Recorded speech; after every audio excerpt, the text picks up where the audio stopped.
বাংলা ছিম বলে, এটা হলো আল্লাহর দান জিনিস, গাইবি জিনিস। এটি যে কোনো নিয়ত করে আমি যেটা খাওয়াই নিয়ত আসিল হয়, এ অলির দোয়ার বরকতে, আল্লাহ রসুলের রহমতে। এটা বহু বছর ধরে আছে, বলতে পারবো না বাবা আমি। 700 বছর হবে। এটা জীব জানোয়ার ছিল, জিন ছিল, জিনের অবাধ্য চলনে তাদেরকে কচ্ছপ বানাই এখানে লাগছে। অলিয়া উলিয়ার দোয়ার বরকতে তারা পশু বানায় তুই রাখছেন, জীব জানোয়ার বানায় তুই রাখছেন। কচ্ছপ হইলে তো ওর ফিটটা এইভাবে উপরে থাকে, এটা হইলো মানুষের মতন, মানে আপনার পিছনে যেভাবে ওনার এইভাবে একই।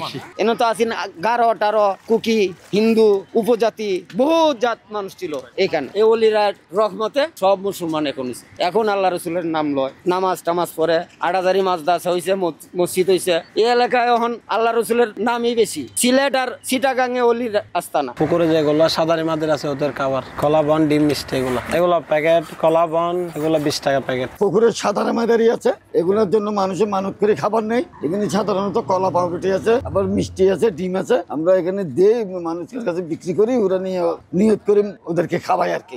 আমরা সাদারি মাদারি বলি আর কি। সাদারি হচ্ছে জিনপুরি, বাইজিদ ইসলামী কারামতি দিয়ে বানাচ্ছে, নিজের কারামতি। ধর্ম নির্বিশেষে সবাই এখানে আসতে পারে, হিন্দু, খ্রিস্টান, সব ধরনের ধর্মের মানুষ আসে এখানে।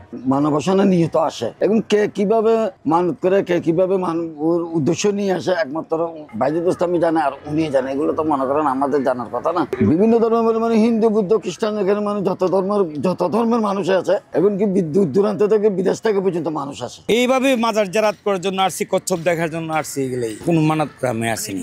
আমার ওয়াইফ আসছে, উনি আবার আসেন মানত করে, মানত আল্লাহ দিলে হাসিল হয়। সারা বাংলাদেশ থেকে এখানে লোক আসে, কাজ না হইলে তো আর এখানে আসে না, বুঝছেন না। এটা আপনার দেহ খাবার এরপর খাইতেও পারে, নাও খাইতে পারে, বুঝছেন। এগুলোই আমি শুনছি, এগুলা বলে খুব উপকার আসে বা হাতর করে খাবার দেয়। আমি দিনাজপুর থেকে আসছি, আমি দেখার জন্য আসছি। আমি অনেক শুনছি আর কি, কখনো দেখি নেই, আজকে প্রথম আমি দেখার জন্য আর কি আসছি।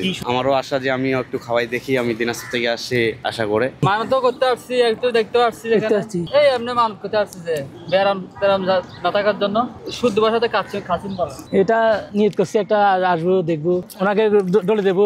100 উপরে হবে বয়স। আমি আগে একবার আসছিলাম, আরো 4 বছর আগে একবার আসছি। এটা হচ্ছে সুতা গাছ, যেটা বাইজিদ বুস্তামি সহকারে শাহ আমাদের আউলিয়া বলতে হয়। মানুষ যে কোনো নিয়ত করে আসলে, ছেলে সন্তানের জন্য, লেখাপড়ার জন্য, তারপর অসুখের জন্য, যে কোনো নিয়ত করে আসলে বাইজিদ বুস্তামির ইনশাল্লাহ আগে আল্লাহ বাইজিদ বুস্তামি ছিল আল্লাহ আশা পূরণ করে। 5 টাকা আছে এখানে। হ্যাঁ, এটা শাহ আমাদের আউলিয়ার লাঠি ছিল, লাঠি ওভার থেকে একটা গাছ হয়েছিল তখন আর কি। এটা থেকে মানুষ নিয়ত করে সুতা বাঁধে, এই সবার আশা আল্লাহ পূরণ করে। এখানে সুতা বাঁধার নিয়ম হচ্ছে, যে কোনো নিয়ত করে সুতা বাঁধবেন, আল্লাহ যদি নিয়ত পুরো করে বাইজিদ বুস্তামি ছিল একটা সুতাটা খুলে দিন, যে কোনো একটা করে দিলে হয়। একে সুতা অনেক আছে, প্রতিদিন শত শত লোকের সুতা বাঁধে, যে একটা সুতা খুলে দিলে হয়ে যায়। এখানে চট্টগ্রামে সারা বাংলাদেশ থেকে আসে, টুরিস্টরাও আসে, বিদেশ থেকে যারা আসে এই বাইজিদ বুস্তামির দরগা শরীফ দেখার জন্য। এটা বাইজিদ বুস্তামি যখন আসছিল, আজ থেকে 1200 বছর আগে, যখন আবাদ করতো, বারোলি একটা চাটি আছে, ওইখানে আবাদ করতো, তখন ওরা জিনরা ওনার আসে বিভিন্ন রকম বলতো, ডিস্টার্ব করতো।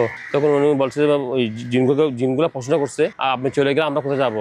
তোমাদেরকে এমন এক জায়গায় পুকুরে রাখবো, যখন মানুষ এসে তোমাদেরকে আগে জিয়ারত করার আগে আপনাদেরকে খাদ্য দিবে, সবকিছু দিয়ে মানত করে তারপরে উপরে আসে জিয়ারত করে। সবাই যে জিনগুলাকে গিয়া করছে আর কি, পুকুরে বন্দি করে রাখছে, এটা পুরো করছে। মানে এটা মহিলাদের আবাদত খানা, ওরা নামাজ কালাম পড়ে জিয়ারত করে। সুলতান আরফিন বাইজিদ বুস্তামি রহমতুল্লাহ আজ থেকে 1200 বছর আগে চট্টগ্রাম ইসলাম প্রচারের জন্য এসেছেন। সর্বপ্রথম ইসলামের চট্টগ্রামের ঝান্ডা উড়াইছেন হযরত সুলতান আরফিন বাইজিদ বুস্তামির মধ্য দিয়ে। 1200 বছর আগে এ দরবার প্রতিষ্ঠা হয়েছিল, এবং এই দরবারের ঐতিহ্যবাহী যে নিদর্শনগুলো রয়েছে, তার মধ্যে রয়েছে সুলতান আরফিনের যে অলৌকিক ক্ষমতা বলে, প্রদত্ত ক্ষমতা বলে, যেটা পুষ্করণী দেখতে পাচ্ছেন, গাজারি মাদারি, ওটা সুলতান বাইজিদ বুস্তামি রহমতুল্লাহ আলাইহির আমলের থেকে এখনো আছে। এবং এখান থেকে অসংখ্য মানুষ রোহানি ফায়জাত পেয়েছেন। এরকম অসংখ্য ঘটনা আমরা নিজের চোখে শুনেছি, এবং অসংখ্য মানুষ এখানে এসে পেয়েছেন, সেটাও অনেকে জানে। এখানে অনেক ধর্মের মানুষরা ওনাকে বিশ্বাস করে, সম্মান করে, এবং ওনার যে কারামতগুলো, ওনার যে ইতিহাসগুলো, ওনারা এগুলো জেনে ওনার প্রতি একটু ভক্তি শ্রদ্ধা নিয়ে এখানে আসে, এবং ওনারা নিজেরাই বলে আমরা ওনাদের উসিলায় আমরা ফল পেয়েছি।